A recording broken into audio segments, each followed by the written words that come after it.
All right, welcome to Worthy Women Wednesday.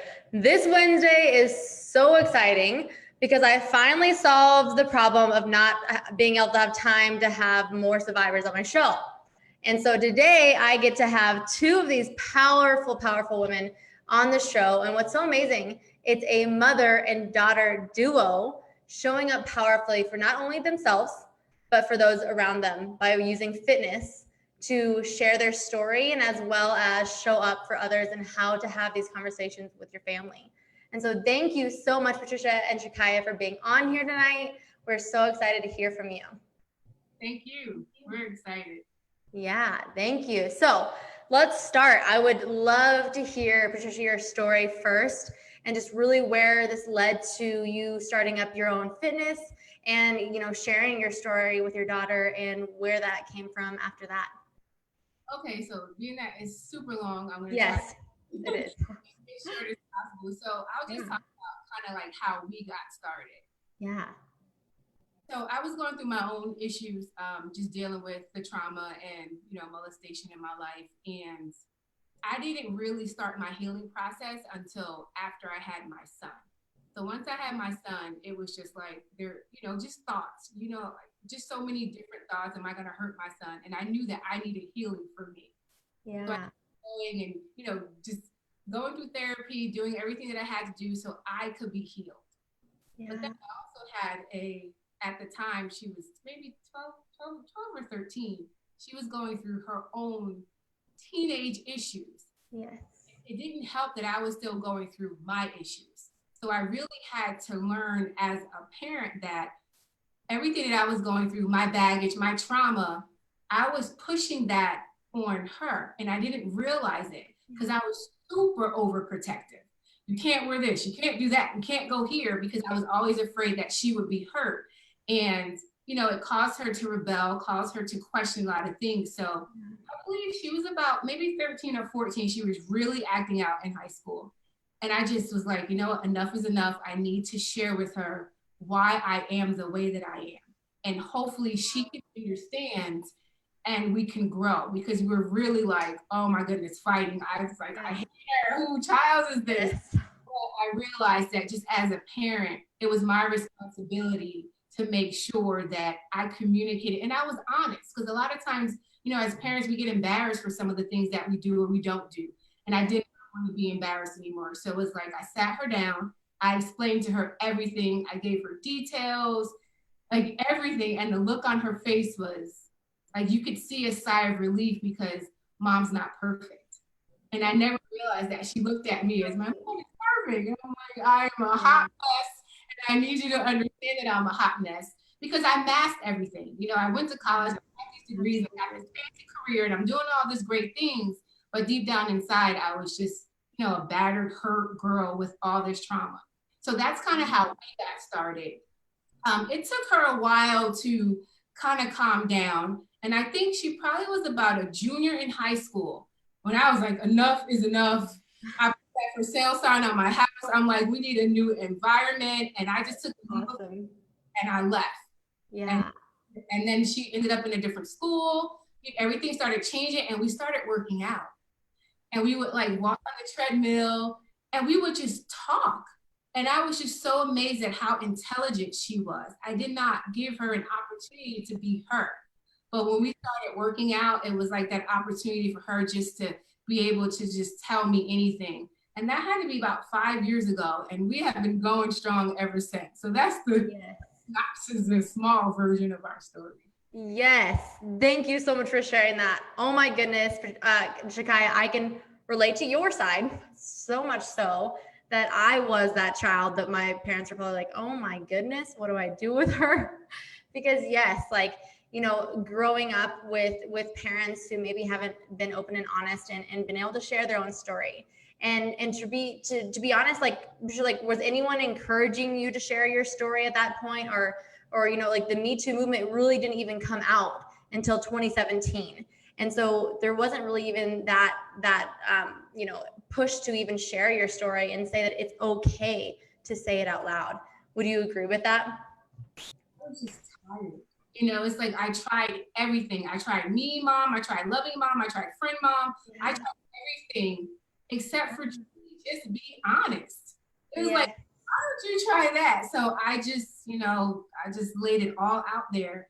And luckily, you know, she's the type of person where she was able to receive it. There's never been any judgment when we spoke. I just did not understand how she looked at me. Like she viewed me as this perfect person. Yeah. I was like, oh my goodness, I am so far from perfect. So she thought she had to live up to a certain standard. And if she didn't, and I mean, I am to blame for that because I masked my own pain by being successful. So Yeah. like I said, very young, going to college, getting these degrees, getting these high paying jobs. Yeah. That was my way of showing the world that I, you know, look at me, here I am, I'm somebody. But deep down inside, I was like dying inside. So I just had to reevaluate who I was as a person and then as a parent. Yeah. Which there's so much in that, what you just said, like even just the point that you said, like you put that mask on and got busy and got successful, but really like until you release your past, until you confront it, it's so hard to actually show up powerfully in your own home, in your own life. Yes, you can see some financial amazing times. You can have amazing jobs. You can look great on the outside, but in the inside, like you said, there's like a weight over your shoulder until you can truly say, hey, yes, this is still affecting my life. And so I want to go on about that in a little bit, but Shakyah, like what was your response from even, you know, hearing your mom and looking up to her in that way? What was your response? It was just like a wow moment. And that was it. It was like, wow. So she's actually been through something. But even though she said like I used to look up to her like as being perfect, part of me still does.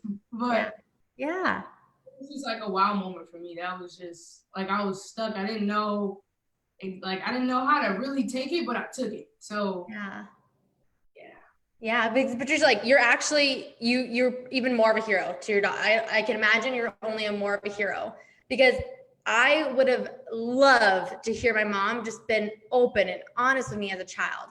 And that's what we're dying to have from our parents. And honestly, in this world, we're dying to have more honesty and openness.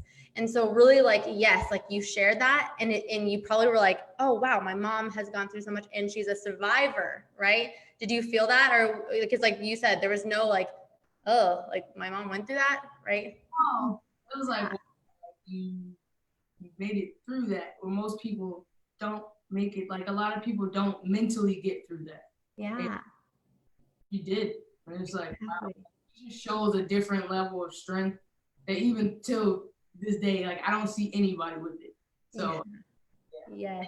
It also comes with a downfall because when you're so strong, like and I'm gonna tell a quick story. One time I was so stressed out, like I was just like life, like I hate life right now, and I just wanted to cry. And she looked at me like, could you cry after Christmas? Like, oh. That's awesome. Just hold off. She was just like, just hold off because my emotions play a huge part in her life. So if I'm upset or if I'm hurting, then she's going to be hurting. And a lot of times that's a lot of pressure on a person because I always feel like I need to be strong. And then there's times where it's like, I just want to be a girl and I just want to cry. And it's hard but you know what? When much is given, much is required. So I just accepted, you know, I'm very spiritual. So I just thank God for me having the strength because I've really helped a lot of people because of who I am and what I went through. So. Yes. And I believe that, not just your daughter. I absolutely believe that you're supporting people all over the world. I know you do virtual fitness classes and classes with, and I love seeing your videos. Guys, she has these videos of like families working out together. Like I've worked out with my dad a few times here and there, but like, I can't imagine just being like, hey, family, let's go to the gym together, you know? And so that's so amazing that you create that environment of just like openness and vulnerability and through fitness. Fitness is like you get vulnerable during fitness because it's hard and you have to push yourself. And so Shakyah, like, did you have anything that like you were able to open up to your mom because she opened up to you first? Did you have that moment of like, I can tell her anything? Did you feel that? So I pretty much ever since that day, it just opened up a lot for us. So it definitely makes it easier for me to be like, hey mom, this is what's going on. I need advice. I'm not really scared to do it anymore like I was prior to the conversation. Yeah. Prior to the conversation, I felt like if I was to say something and it might not have been what she liked, like, you're not going to do that in here. And I'm like, whoa, okay. Yeah. Now it's like, ever since then, it's just openness all the time, no matter what it is. The craziest things ever. You're like, why would you tell your mom? I'm like, well, that's so awesome. Best friend after opened up to me about certain stuff.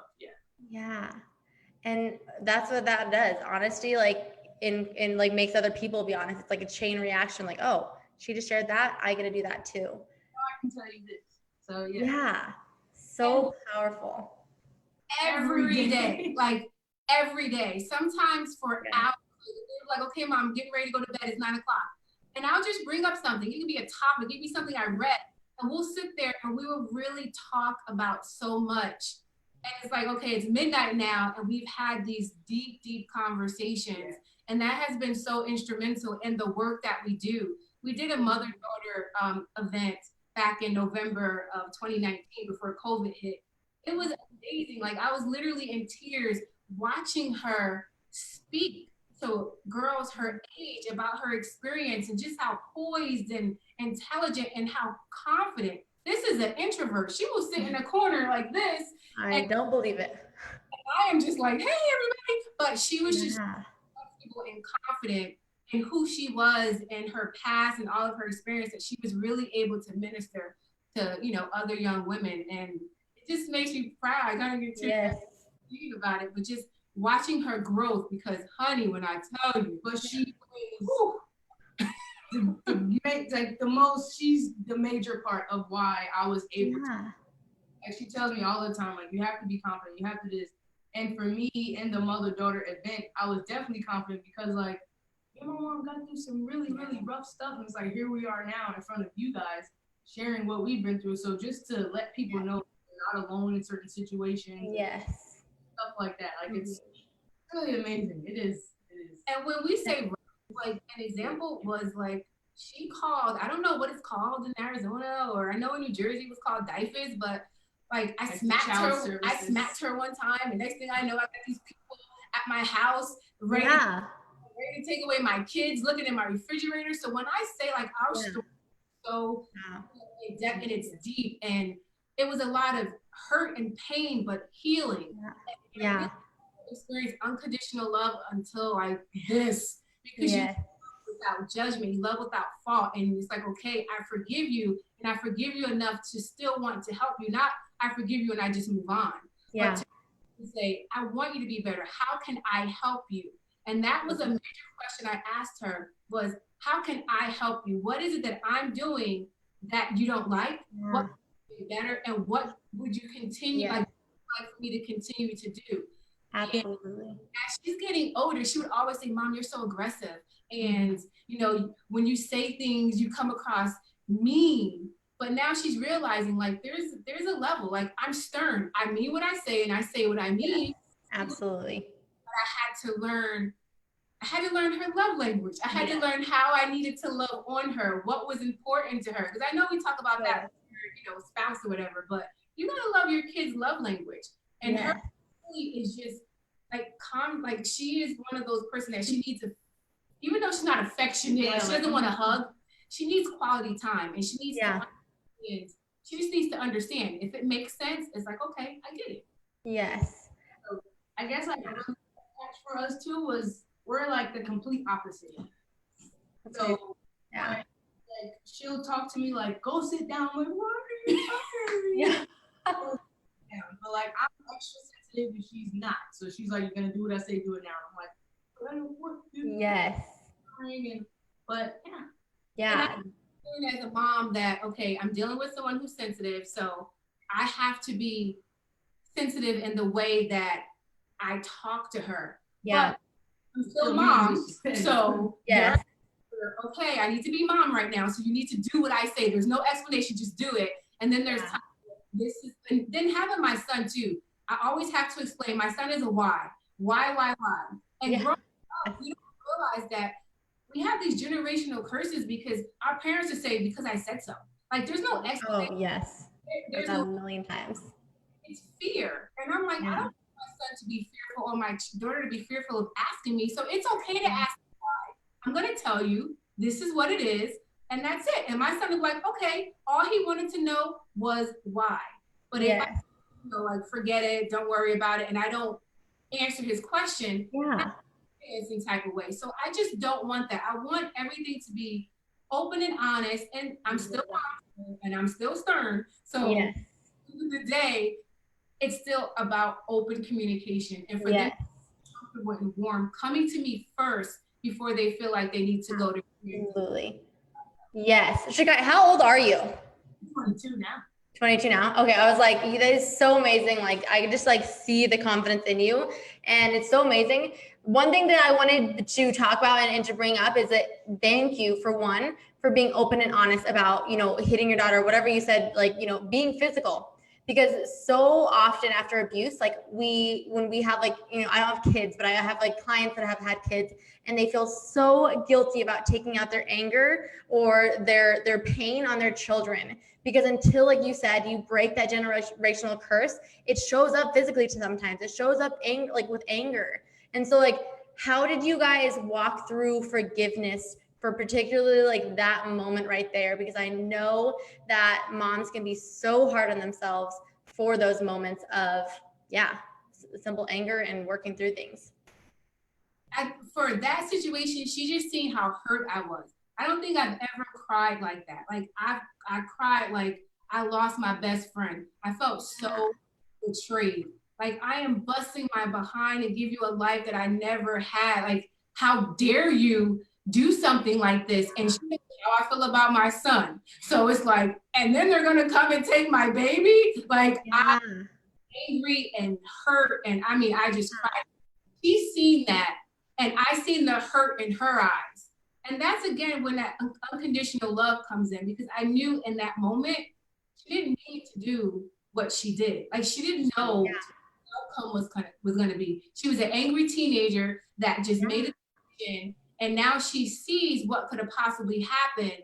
And I seen the pain in her face, which made me say, you know what, we're going to get through this. And we prayed. We literally were on our hands and knees in the middle of the floor, and I just prayed, and I just asked God to, just watch over her and give her strength. And we prayed together. And from that moment, it was like, oh, let's just start over.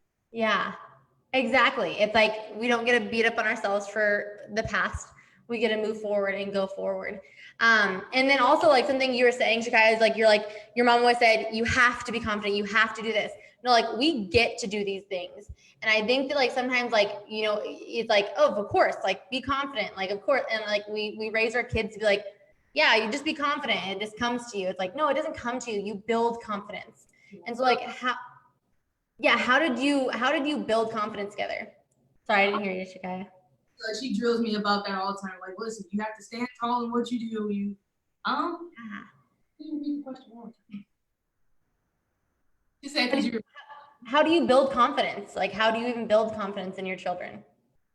Oh, so for me, what I do is, it's just constant reinforcement, letting her know when she does a great job, letting her know when she could have done something better. So because we communicate all the time, she'll tell me about her day. And I'm like, Shakyah, I don't know if I would have did that because this is X, Y, and Z. Or I'm like, you know what, you really handled that well. Great job. This is exactly what I need. And I really explained to her.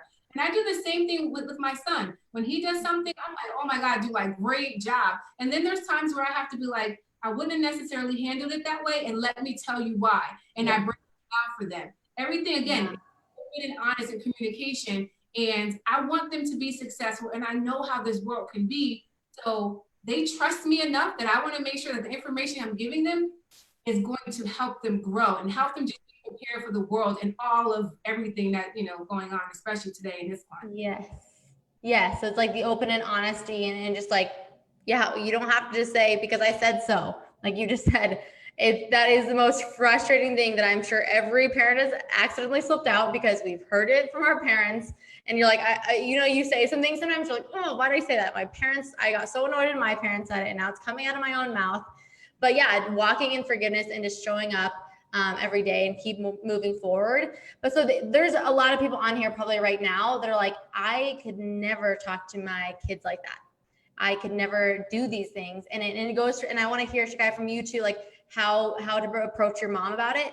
But like, Patricia, can you just tell us, like, if our audience have never been able to have an open relationship with their children, where do they start? What's an amazing way to start? They have to start with themselves, and they have to be honest with themselves about who they are and know that they're not perfect. And then we have to like really just spend time working. I had to spend time working on me. How am I? Like, what am I doing? Am I too hard on my children? Am I too hard on myself? Am I healed from my past? So there was a whole host of things that I needed to do before I was ready to even have that conversation with my daughter. So you have to start with you, and you cannot be afraid to look at yourself and see something ugly reflecting back. Because now when I look at myself, I don't see that ugly monster anymore. I see like a pretty person. So, you know, and I just use that. At the end of the day, you really have to start with yourself. And once I did that, I was able to be confident enough to then go to my children and share with them my story and know that it's not coming from a place of bitterness or hurt or anger. It's coming from a place of love. And I want them to understand my life, and that life is not perfect, and it's okay to not be perfect. That right there, if you don't take anything away from this, like that right there is like, you have to start with yourself. So often we want to go help everybody else. We want to go, even like sometimes we're like, we'll go talk to our kids. And then it's like, well, have you talked to yourself recently? You know, and actually checked in on yourself. And so thank you for bringing that up. That is so powerful. And so if you have not checked in on yourself, what is some amazing, like you mentioned some questions that you ask yourself, but what is an amazing, like really first start of being like, hey, am I okay? Because sometimes we don't even know if we still have that generational abuse and the chain's still on. Sometimes we put a mask on for so long that we're okay, that we don't even realize that the abuse is still affecting us or our painful past experiences. I just think for me, I was blessed enough to have a son. I really always say like my son saved my life, because I don't know if I would have been this deep and understood everything that was going on had I not had him, because I didn't want to hurt him. So being that he was the opposite sex, it was like, oh, am I going to touch him? No, I can't even imagine that. So let me go. But yeah, at the end of the day, I'm just not sure, because I was masking it very, very well. Like and I'm sure some of the people watching now are like, oh my God, I can't believe this about her, because I never shared it. I never showed it. Like, I was just all about being successful. However, I do have to say, there was one part of my life that I was constantly failing, and I was in relationships with mates. So not my friendships. My friendships were great. With a man, I kept having failed relationships. Yeah. And I'm tired of that too. And of course, I'm blaming them. Oh, it's all their fault. And it's like, no, if you keep failing in this one part of your life, honey, you. So you need to take you. So it was that too that made me say, okay, let me take a step back and let me look at myself and reevaluate myself. And that's kind of how I got started with that whole self-awareness and self-healing. Yes, so important, because until we can show up for ourselves powerfully, we can't show others how to show up for us either. And so people see us like as who we are, right? You're like, I'm low self-confidence. Someone's gonna be like, oh, she's low self-confidence. She's like shoulders back, head up high. She has confidence. Okay, I'm gonna treat her like a woman who has confidence. And so yes, you got to start with yourself, because you can't move forward in a relationship. With romantic, with friendships, with your children, all of those come back to you. So thank you for really explaining that, and really just like being honest. Like, we get to check in on ourselves. Like, is there somewhere in your life that is clearly not working? Relationships. I know for me, it was drinking in college until I was drunk. No happy like girl does that every single night. And so those were like those cues, like there was like, okay, or those clues that I wasn't okay, right? Yeah. But yes, thank you. And so Shakyah, is there anything that in your life you were like, hey, like this is not working for me? And I know you had your mom to talk to, but is there something in your life that you're like, this is not working for me? And how did you move past that as a daughter of a mom who was like honest and open with you?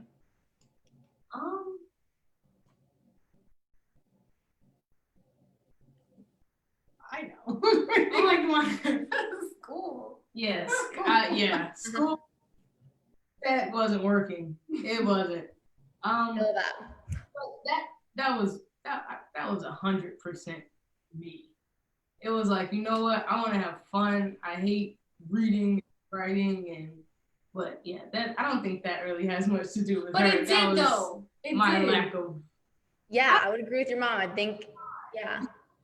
That person, I adjust to whatever environment I'm in. So prior to me being in the not so good environment, I was fine.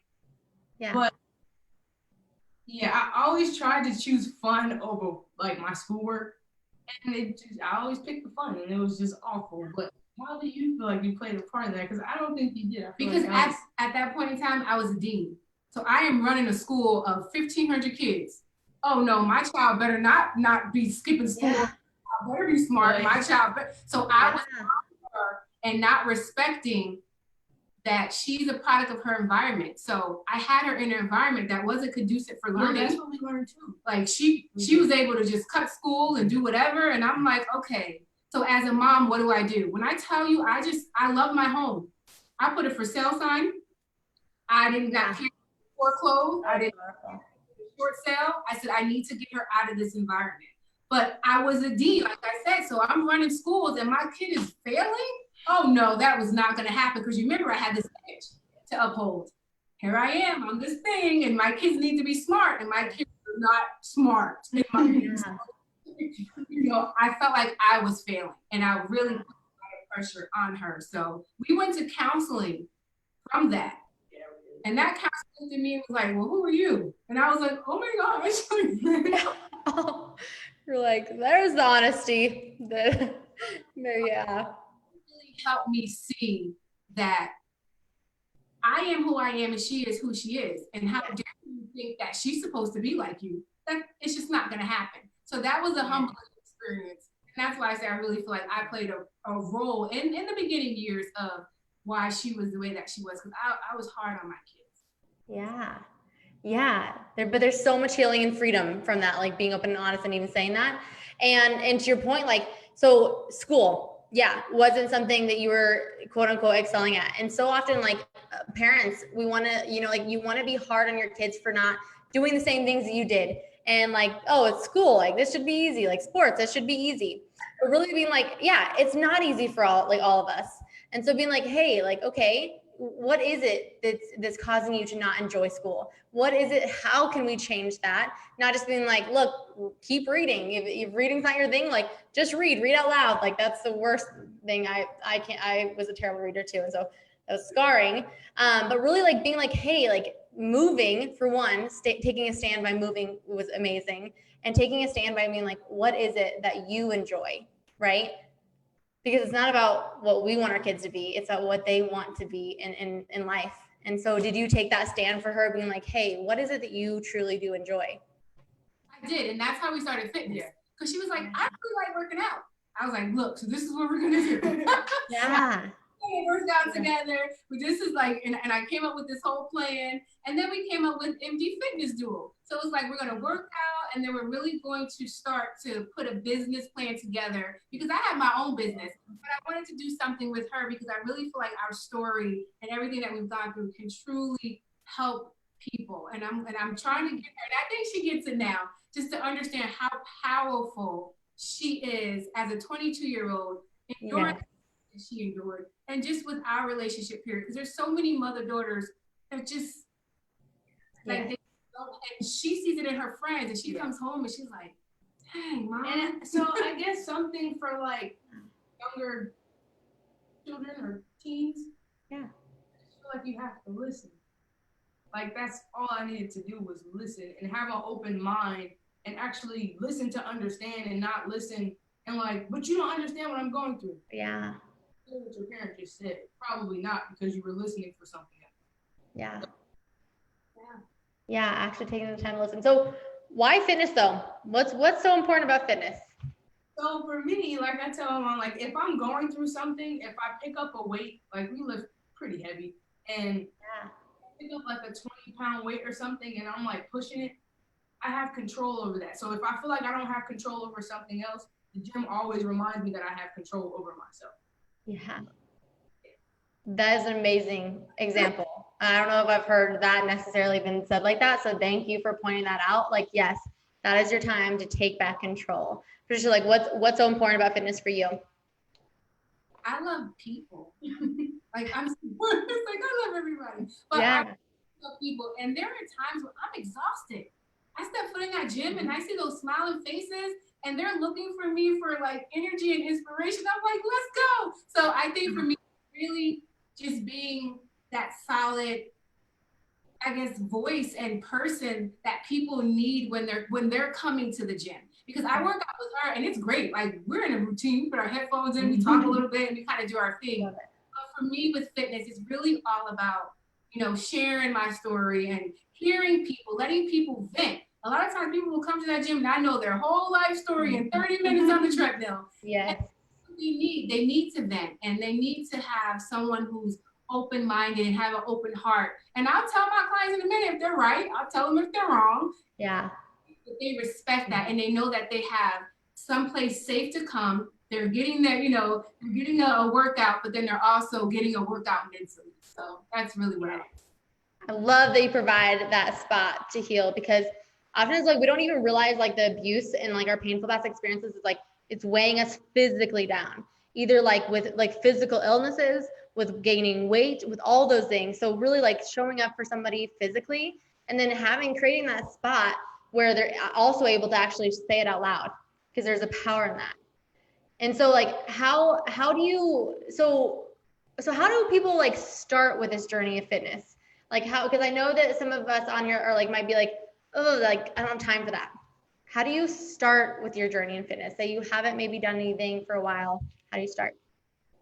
I just tell them, just pick up the phone and talk to me. And after I'm talking to you for about 20 minutes, we're going to carve out some time because I'm going to listen to everything you say, everything that you have going on. And because of what I do, I'm going to say, no, you got 30 minutes. You got 30 minutes from this day, from this time to this time. And it's important because I need you to be able to refuel so you can do everything else that you just told me that you had to do. So it literally just starts with a phone call. And again, I train people who say, I don't care how I look. I just want to come work out so I could feel better mentally. They don't care what their body looks like, even though I'm trying to care for them. But I want anyone who just needs that time and that space because it's so important. And I know personally, I had an eating disorder and I never, ever admitted it. But here I am being a track star. My body looks wonderful. And I had 19. Now I got stretch marks and I'm fat and I'm like, oh my God. So what happened? I literally started to just, every time I eat, I would throw up. I would take diet pills and I was just a hot mess for a long time. And I never knew I had an eating disorder. Like, this is just what I do. And it was just part of my life until I, again, started healing. And I realized, like, I went through a period of my life where I hated my body. Yes. So this is the story that, again, when someone gets on that treadmill and they tell me I don't like my body, I'll tell them my story and they'll realize like, oh, okay. Well, I hear you, Patricia. So you start off being honest and you create that like environment where people feel like they can share with you too. And like you said, like it's not just about looks. Like that's never going to be satisfying. The most like in shape people in the world might not even be happy. And it's crazy to hear that. And so like on that note, like we don't get to compare ourselves either. And like, did you guys find that as like growing up? And Shakyah, like I really want to hear from you because really nowadays with children, it is so hard to see what is happening through social media and the criticism and the hate and the like, you don't even know that person and you're creating these rude hashtags. And like it's hard to see that as someone who didn't grow up necessarily. MySpace, I think in 8th grade, no one even knows about that now, but like I didn't have that growing up. So can you speak into that of like what like social media and what that's done for comparing yourself and really how do you conquer that? I conquered it through this one right here. Because I know in some parts, like mentally, I'm not strong enough by myself to get through it. And she's always that extra piece that's like, all right, you got it. But like social media, I would compare myself to. I'm like, why don't my eyelashes look like that? How come my hair is so short? Yeah. Why is my stomach not, even though I'm small, why is my stomach not that flat? But my mom was like, listen, in this day and age, everything is just about fake and like plastic. And my mom, your real body, like accept your body for what it is, accept you for, and not look at the next person and see what they got going on, because the comparison will have me depressed because, oh, I'm not making that much money. Oh, my clothes don't fit like that, or oh, I'm not that pretty. But I get told all the time, you're beautiful, you're gorgeous, you're pretty. But it's like, it's almost like if you don't hear it from the people your age, it doesn't matter. Yeah. You're a 40 or 50, 60-year-old saying, oh my God, you're so gorgeous. Yeah.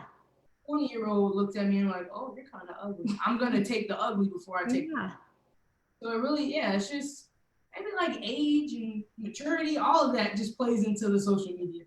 Yes, because it's like you hear that, like, you know, going to school, whatever else, but then when you have to hear that from like millions of people that you don't even know, it can be really hard. But like really, like, you've had your mom to take that stand for you and be like, hey, that's not realistic sometimes to look like that. And the reason why is because it's people's highlight reels or whatever else it is, but you have that someone speaking into you. And so this is for both of you guys. So unfortunately, a lot of people don't have that relationship with their mom and maybe a family member. And I really encourage people that sometimes the people that are standing up for you, the people that are there for you, maybe aren't your family. Mm-hmm. And yes, there's a lot of healing and forgiveness possible. But how would you encourage people to have somebody in their life that is taking a stand for them and building that community if it's not your family? I think for me, it just all depends on who your friends are. Like, you really have to have solid friends and build solid relationships. And I have some amazing friends that I was able to talk to through my struggles with her, and just fostering those relationships. And again, just understanding that you need someone. Like, if I'm saying anything to anyone, never think that you don't need anyone. We always need someone. And I'm surrounded by a lot of spiritual people like, all I need is God. No, yes, you do, but you're present to be able to talk to you. And it's so important to surround yourself with people who are not going to always tell you what you want to hear. If your friends always agree with you, if they're always on your side, you need some new friends. Because my friends tell me in a minute whether I'm wrong, whether I'm right, to go sit down, to go take a nap. Like, they will literally tell me about myself. And that's when I know that I have amazing friends. So you really make sure that you're surrounding yourself with people that are going to add value to your life and not take away, because misery loves company. So if you're getting divorced and now you're hanging around someone else who's getting divorced and you guys are just complaining all the time, you need to surround yourself with someone to say, okay, we're getting divorced, but this is what we're going to do, how we're going to heal. That's the type of friend you want. You don't want to say, you really need to surround yourself with positive people. So amazing, because like, we have the choice who we surround ourselves with. Oftentimes we think we have to be with that person who gossips all the time. We have to be with that person who hurts us, who talks behind our back, but you don't. You have the choice. And I love that you brought that up. And really, like, and on top of that, like, yes, you brought up the, your friends are too easy on you sometimes. And your parents and, you know, whatever else, like, sometimes they're too easy on there. And you're like, you're having a bad day. Yeah, go get some chocolate and sit on the couch. And you're like, no, like, you need those friends in your life. Like, hey, yes, it's a hard day. Go to the gym. Yes, it's a hard day. Go on a walk. Because really, like, speaking into that, like, it's not, it's getting up and moving your body too. Because sometimes, like, would you agree that sometimes people aren't ready to maybe necessarily hop in the gym, but they could go on a 5-10 minute walk? Do you think like that's something also for people to start showing up for themselves? And showing up for themselves. So some of my clients, we just walk. Yeah. Exercise. It's like, okay, let's just walk. Because if this is what it's going to take to get you to start, and if you just need someone to talk to, at least you're moving. And I am here for you for that. So I have clients that just walk. There's days, and this is how I train. If you came into my studio and you were angry, oh, we're not working out today. Oh no.